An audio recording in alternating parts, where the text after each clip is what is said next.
Selamat pagi Bapak Ibu Saudara-saudari sekalian. Senang ya pagi ini kita bisa berkumpul bersama, bercakap-cakap di persekutuan doa pagi hari ini. Untuk memulai persekutuan pada pagi hari ini, mari kita pujikan lagu Tuhan adalah Gembalaku.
Persekutuan ini, mari kita berdoa bersama.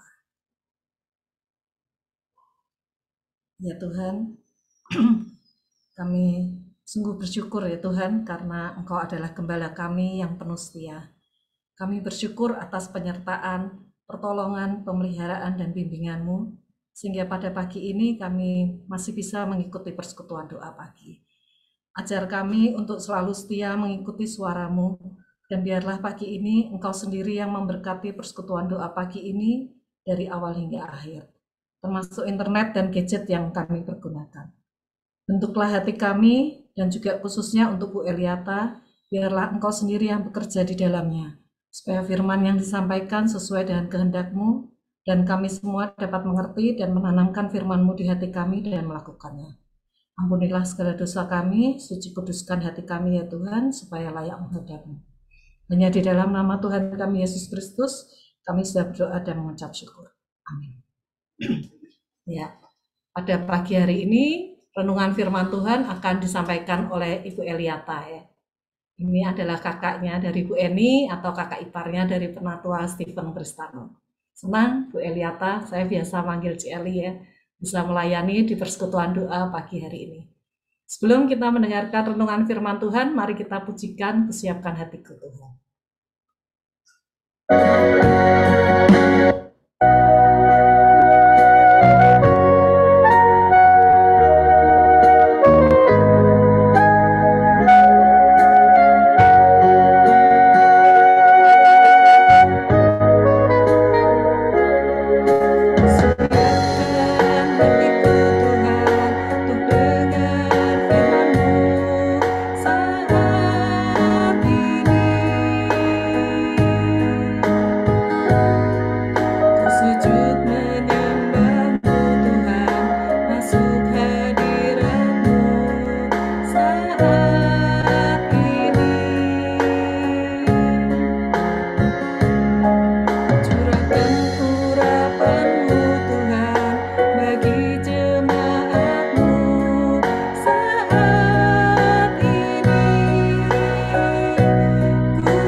Supriyata.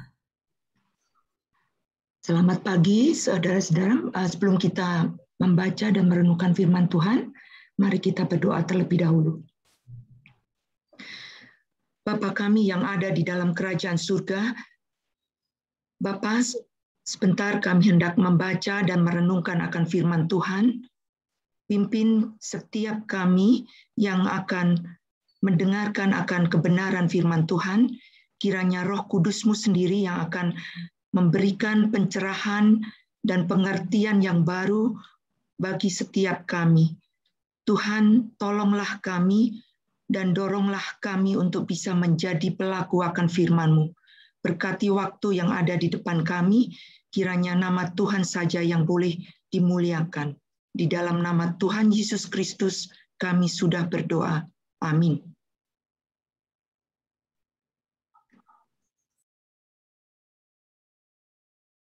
Ya, saudara-saudara, pada kesempatan pada hari ini, firman Tuhan yang akan disampaikan berjudul Masih Adakah Iman di Bumi Ini. Ayat firman Tuhan yang akan diambil dari Lukas yang ke-17, ayat 11-19, dan Lukas 18 ayat 1 sampai yang ke-8. Khususnya di ayat yang pasal 17 ayat yang ke-17. Saya bacakan. Lalu Yesus berkata, "Bukankah ke-10 orang tadi semuanya telah menjadi tahir? Di manakah yang 9 orang itu? Tidak adakah di antara mereka yang kembali untuk memuliakan Allah selain daripada orang asing ini?" Lalu ia berkata kepada orang itu, "Berdirilah dan pergilah, imanmu telah menyelamatkan engkau." Kemudian dari Lukas 18, khususnya di ayat yang ke-7 dan yang ke-8. Tidakkah Allah akan membenarkan orang-orang pilihannya yang siang malam berseru kepadanya, dan adakah ia mengulur-ngulur waktu sebelum menolong mereka? Ayat yang ke-8, "Aku berkata kepadamu, ia akan segera membenarkan mereka. Akan tetapi, jika Anak Manusia itu datang, adakah ia mendapati iman di bumi?" Saudara, dalam satu berita di bulan, kira-kira di bulan Juli pertengahan 2021, diberitakan oleh seorang presiden kita, Bapak Joko Widodo, memberikan satu teguran dan sekaligus sebagai suatu pertanyaan yang ditujukan kepada para menterinya yang berpergian ke luar negeri, di mana Pak Presiden Jokowi mempertanyakan, masih adakah sense of crisis di saat negara dalam keadaan darurat? Dan ada 12 juta lebih penduduk Indonesia yang saat itu di bulan Juni dan Juli dalam masa peak COVID-19 menerpa 12 juta penduduk Indonesia yang terserang dan terpapar virus corona. Saudara, sense of crisis sangat penting. Tetapi bukan berarti sense of crisis ini merupakan satu kelemahan ataupun kemunduran. Tetapi justru sense of crisis ini bisa menjadi satu alert, satu peringatan, satu kewaspadaan, dan juga menjadi satu kesadaran di mana situasi-situasi yang berbahaya di sekitar kita itu bisa membuat setiap orang yang memiliki sense of crisis menjadi satu wake up call, alarm, menjadi satu batu loncatan bagi setiap orang Kristen khususnya untuk memiliki iman yang hidup, bukan iman yang mati. Di mana iman yang mati, mereka yang menggantungkan terhadap situasi, terhadap keadaan yang ada, menggantungkan terhadap apa yang dia miliki, menggantungkan terhadap apa yang telah dia capai, juga menggantungkan akan apa yang dia kasihi, keluarga, dan sebagainya. Saudara-saudara, sebenarnya firman Tuhan yang saya angkat pada hari ini itu berawal dari konseling yang saya lakukan secara online terhadap kakak saya yang ada di Surabaya pada pertengahan bulan Juni yang lalu. Di mana dalam percakapan kami, di situ kakak saya yang ada di Surabaya mengalami satu krisis dari sisi imannya, yang saat itu satu keluarga di Surabaya semua terpapar oleh virus corona. Dan saat itu kakak saya mengatakan bahwa rasanya batasan antara hidup dan kematian itu sangat-sangat tipis. Dan dia baru menyadari bahwa ternyata orang Kristen di saat kondisi baik-baik saja, di saat kondisi lancar saja, mudah sekali mengatakan saya beriman, saya percaya kepada Kristus.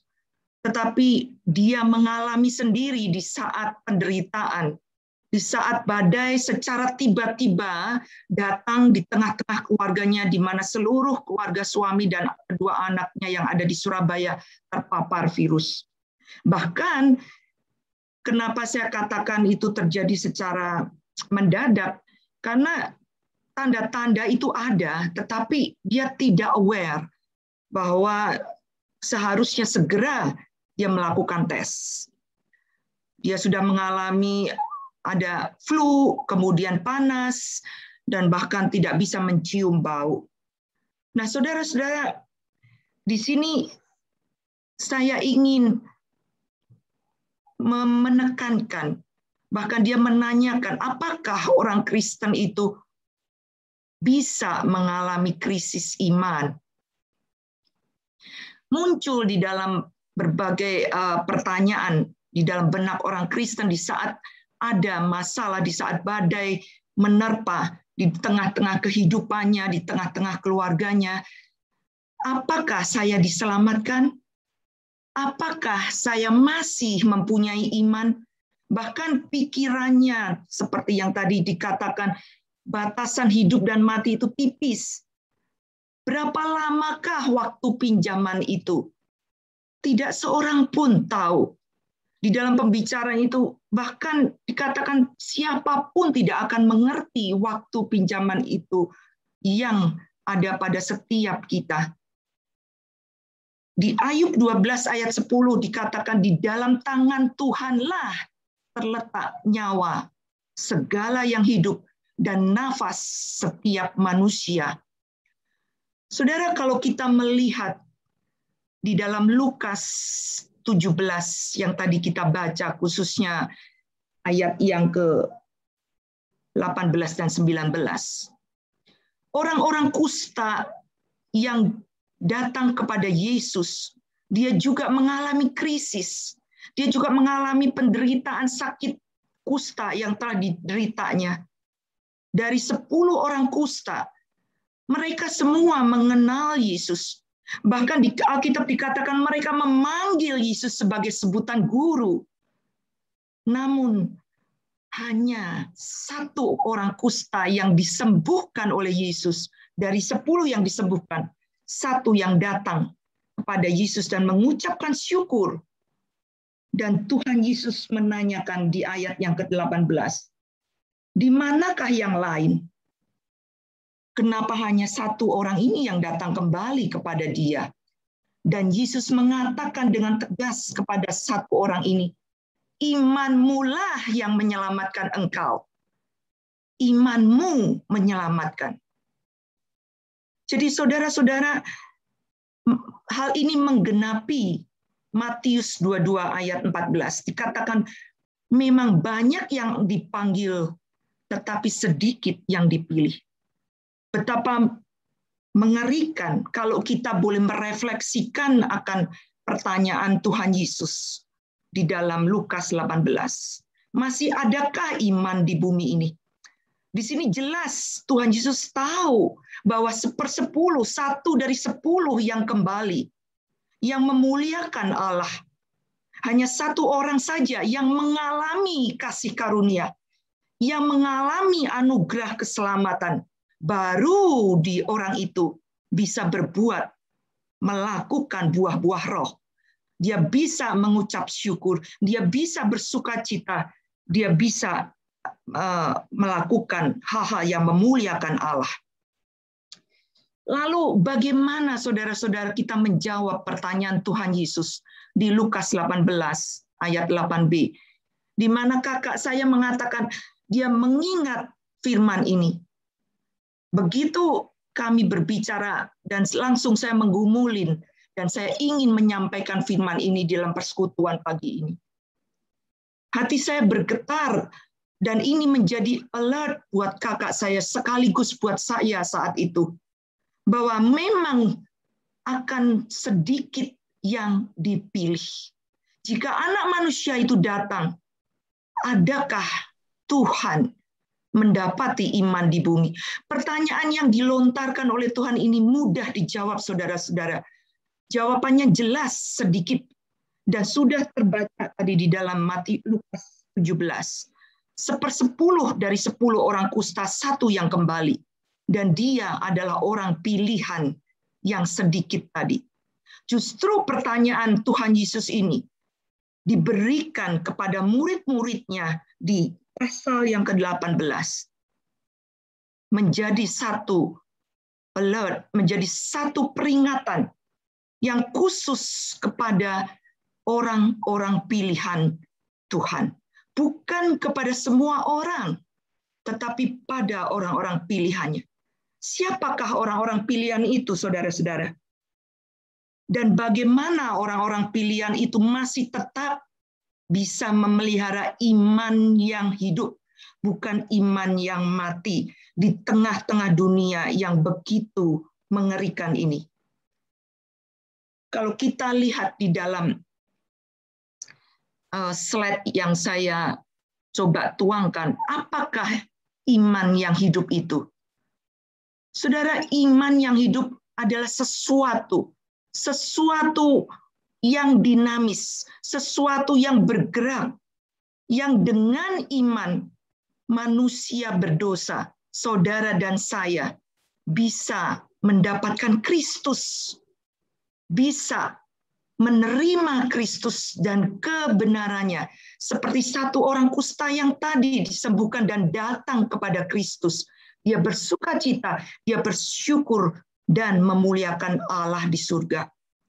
Saudara, kalau kita bicara mengenai iman, di dalam Ibrani 11 ayat 1, ada 2 hal yang penting yang perlu kita ingat kembali, yaitu iman adalah dasar assurance, jaminan dari segala sesuatu yang kita harapkan.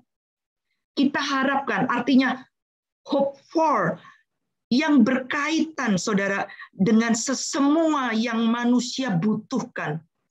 Kalau di dalam ilmu psikologi, teori daripada Abraham Maslow, yaitu hierarki kebutuhan manusia, basic need daripada manusia, yaitu psychological needs, yaitu sandang, pangan, papan.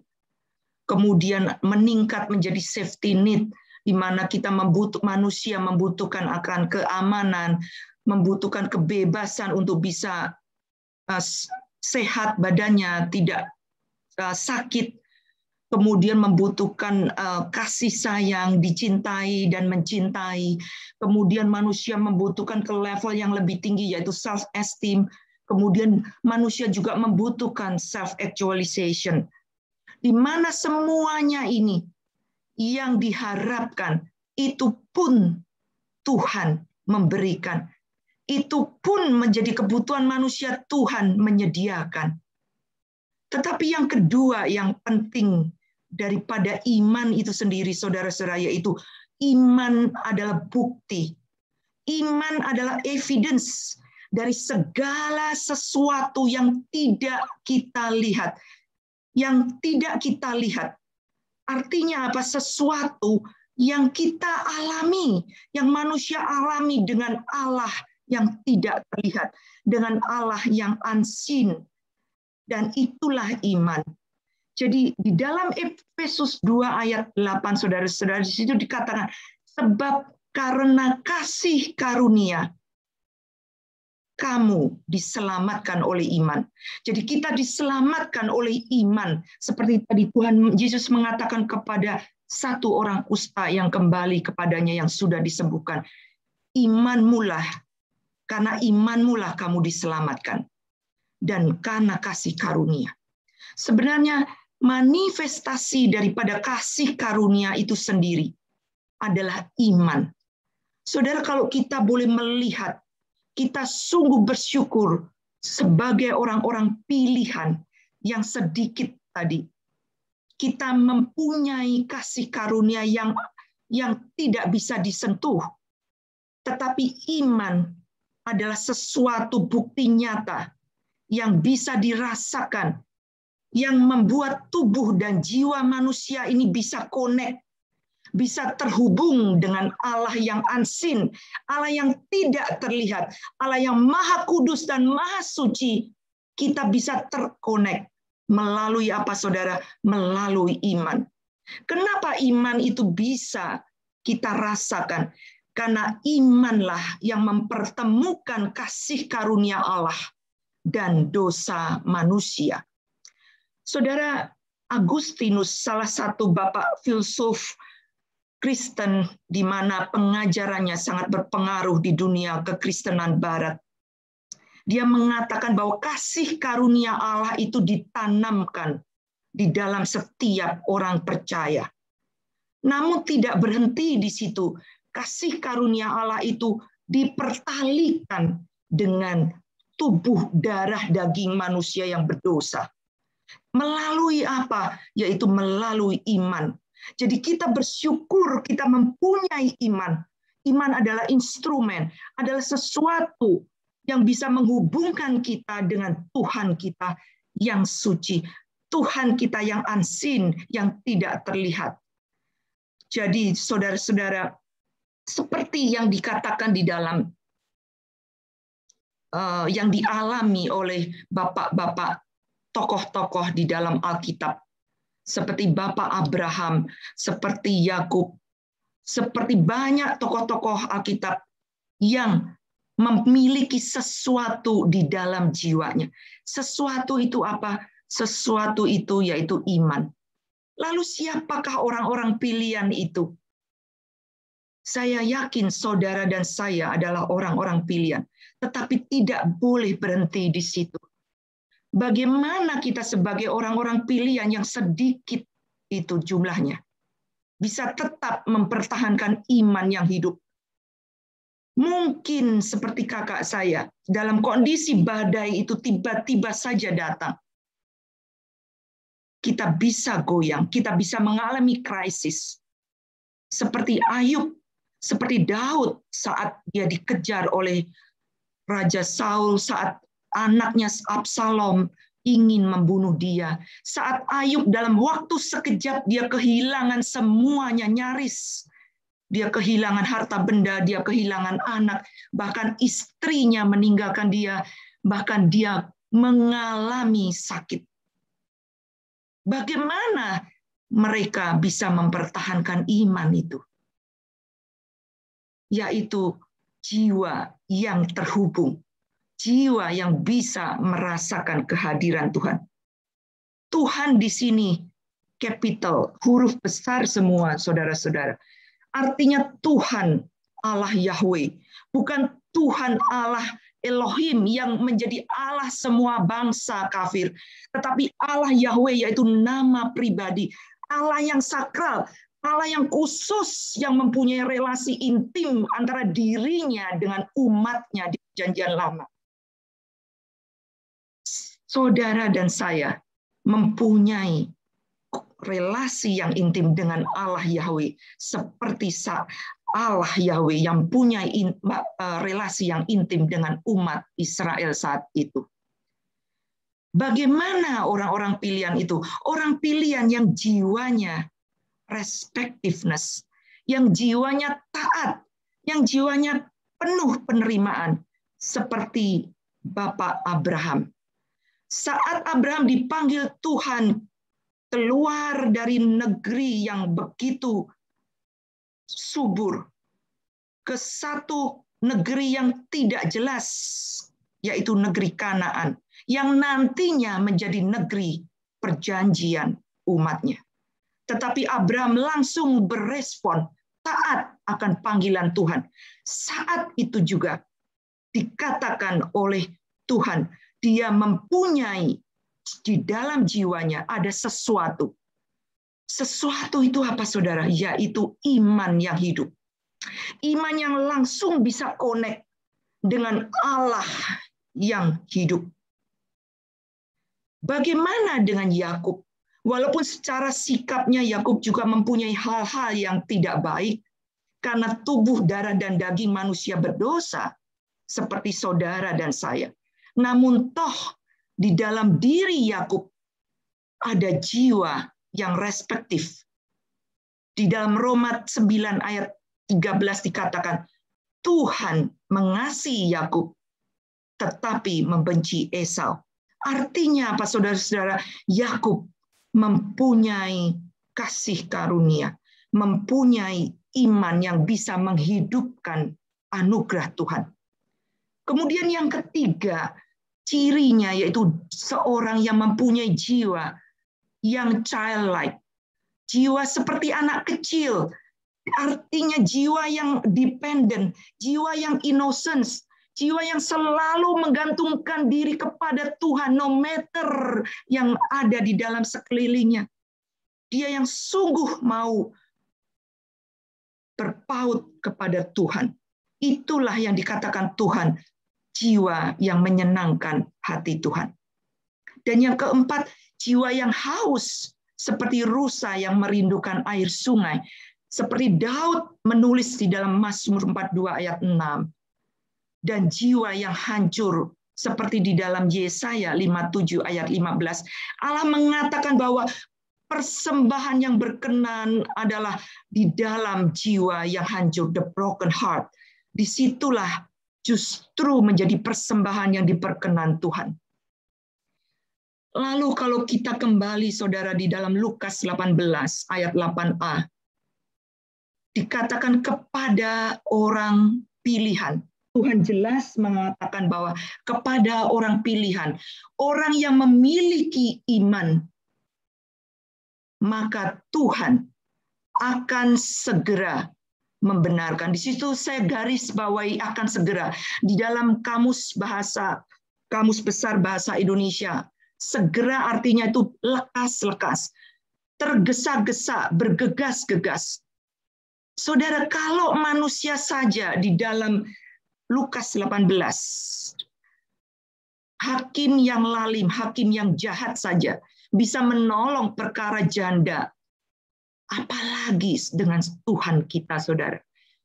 Tuhan Allah yang begitu maha kuasa, Tuhan Allah yang begitu suci, yang unseen, tetapi mau datang melalui kasih karunia yang ditanamkan, dan kita memiliki iman yang sesuatu itu. Tuhan kita tidak akan pernah mengulur-ngulur waktu sebelum menolong, dikatakan di dalam Lukas 18:7b. Bahkan kebutuhan manusia di dalam Abraham Maslow pun secara hierarki, kalau saudara meminta, Tuhan memberi. Tuhan tidak pernah berpikir-pikir dahulu dan berlama-lama di dalam memberikan pertolongannya kepada orang-orang pilihannya. Saudara, pertanyaan Tuhan Yesus sungguh menggetarkan hati saya. Secara tidak langsung saat konseling bersama kakak saya ditegur sebagai orang pilihan yang sudah menerima kasih karunia Tuhan, yang sudah mengalami anugerah keselamatan itu. Jika anak manusia itu datang, apakah Tuhan akan mendapati iman di bumi? Iman di dalam orang-orang pilihannya? Bagaimana orang-orang pilihannya itu memelihara iman sampai Kristus datang kembali?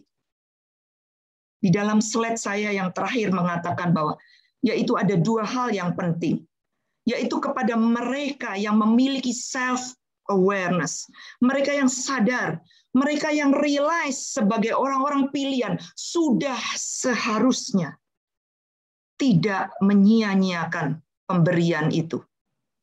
Karena apa, saudara-saudara? Karena kita memiliki sesuatu. Sesuatu tadi iman itu yang hidup.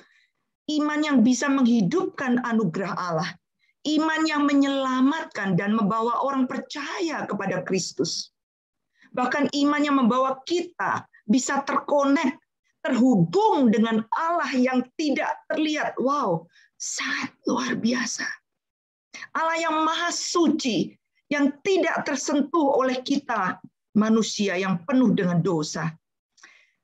Tetapi yang dengan iman secara terus-menerus, imanlah yang mempertemukan kasih karunia Allah dengan tubuh kita yang masih darah dan daging, yang masih bisa berkrisis, yang masih kadang bisa berdosa. Jangan khawatir, saudara, it's okay. Tetapi percaya, kasih karunia yang hidup, anugerah yang hidup itu, jika dihidupkan di dalam hidup kita, maka dosa itu semakin lama akan semakin dilemahkan. Dan pada waktunya, saat Kristus datang, kita siap serupa dengan Kristus. Galatia 2 ayat 20. Jadi saudara, seperti Rasul Paulus mengatakan di dalam Efesus 5 ayat 16-17, keselamatan yang sudah kita terima harus dan perlu dikerjakan. Tidak bisa tidak, harus keselamatan itu dikerjakan. Bagaimana? Dengan bagaimana, saudara? Dengan fear and tremble, dengan takut dan gemetar. Kenapa Paulus mengatakan itu? Karena hidup yang kuhidupi sekarang bukan aku lagi. Karena hidupku sudah bukan aku lagi. Di dalam hidupku ada Kristus. Dan pergunakanlah waktu yang ada. Karena hari-hari itu jahat. Hari-hari sekarang sungguh mengerikan. Kalau semalam saya masih membaca mengenai sense of crisis yang Jokowi katakan. Pak Tito juga mengatakan, semalam saya membaca berita, sense of crisis kepada DPRD yang ada di Tangerang. Mereka masih membeli bahan seragam untuk DPRD dari bahan Louis Vuitton yang begitu mahal. Masih adakah sense of crisis di tengah-tengah dunia yang seperti ini? Sangat bejat. Mereka punya moral atau tidak, kita semua ada di situ. Karena hari-hari ini jahat. Di dalam NIV, di situ mengatakan di dalam lebih jelas, be very careful than how you live. Not as unwise, but as wise, making the most of every opportunity given to you, because of the day are evil. Sebagai akhir, saudara, mari dengan gentar dan takut kita diberi kemampuan, kehendak bebas. Marilah kita bersama memiliki kesadaran untuk hidup di dalam dengan daging yang ada, tetapi menghidupi Kristus yang ada di dalam kita melalui pertolongan Roh Kudus.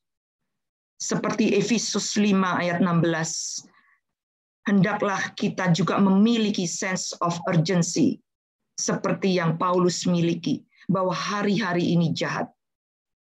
Saudara, apakah saudara dan saya juga memiliki jiwa yang remuk dan hati yang hancur, yang seperti Daud, yang justru itu yang diperkenan Tuhan? Tidak peduli di lingkung saat kita menghadapi masalah, saat kita goyah, tetapi biarlah krisis-krisis di dalam hidup kita boleh menjadi satu batu loncatan untuk memiliki iman yang hidup. Amin. Mari kita berdoa.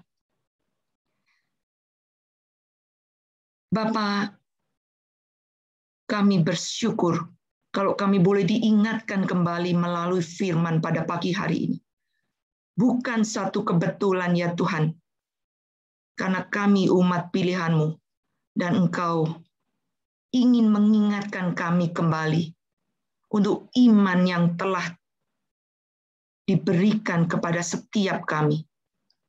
Tuhan tolong kuatkan dan teguhkan iman setiap kami yang mendengar. Dan berikan kami hati yang takut dan gentar untuk mengerjakan keselamatan yang sudah kami terima. Di dalam nama Tuhan Yesus, kami berdoa dan bersyukur. Amin.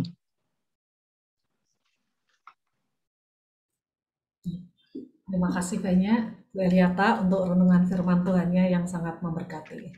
Biarlah kita yang sudah dipilih sendiri oleh Tuhan ini sudah menerima anugerah keselamatan, kita betul-betul dapat memelihara hidup iman kita ya, menjaga iman yang hidup. Selanjutnya kita akan masuk ke pokok-pokok doa syafaat. Kemarin sudah saya bagikan ya. Mungkin kalau ada yang belum dapat bisa mengambil salah satu pokok yang ditayangkan. Kita mengucap syukur. Kita berdoa untuk kesehatan ya, kondisi kesehatan. Untuk kesehatan para hamba Tuhan, untuk baptisan hari Minggu nanti ya, juga untuk anak-anak yang di luar negeri maupun di luar kota. Kita berdoa untuk anak-anak yang sedang sekolah, untuk yang mencari pekerjaan, untuk yang mencari pasangan hidup ya, juga untuk jemaat-jemaat yang tidak bisa mengikuti ibadah secara online. Berdoa untuk kondisi ekonomi jemaat kita dan keluarga-keluarga jemaat kita. Kita berdoa untuk pelayanan hamba Tuhan, majelis, pengurus-pengurus, juga jemaat yang terlibat dalam pelayanan. Kiranya Tuhan memberkati. Juga untuk kegiatan dalam minggu ini ya, ada komunitas youth tumbuh bersama, Komsel Youth, PWJ, dan kebaktian hari Minggu, juga kebaktian anak. Kita berdoa untuk pendewasaan cabang Sidoarjo dan Kalimalang, juga berdoa untuk masyarakat, pemerintah, bangsa dan negara. Kita berdoa ya untuk pemimpin bangsa, untuk permasalahan bangsa kita, untuk para pemuka agama, juga berdoa untuk kondisi keamanan dan kerukunan hidup di Indonesia.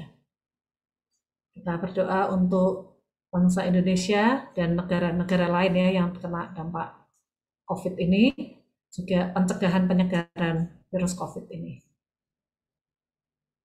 Kita berdoa untuk setiap sikap masyarakat ya selama pandemi ini, juga dampak bencana alam yang diizinkan di negara kita, juga secara internasional kita berdoa untuk perdamaian antara negara Israel dan Palestina. Sebelum kita berdoa syafaat, kita akan pujikan Kalaku Cari Damai. Nanti doa penutup akan disampaikan oleh Pendeta Edi Yesus. Ku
Kita berdoa bersama.